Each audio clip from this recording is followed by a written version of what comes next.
చెప్పు. కొద్ది రోజుల క్రితమే తన ఇంటి నుంచి వెళ్ళిపోయింది సార్. ఎక్కడికి?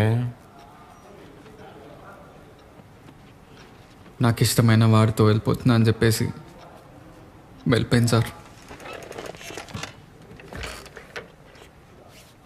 లేచిపోయిందా?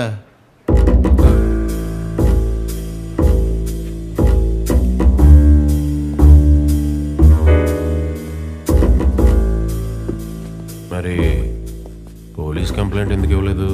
సార్ లేచిపోతే పోలీస్ కంప్లైంట్ ఎందుకు ఇస్తా సార్? నేనే వెతుకున్నా. ఫోన్ ఎత్తు ముందు. నానా ఎరా ఇంట్లో ఉన్నావా? లేదు నాన్న, నేను స్కూల్లో ఉన్నా. ఈ టైంలో స్కూల్ ఏంట్రా?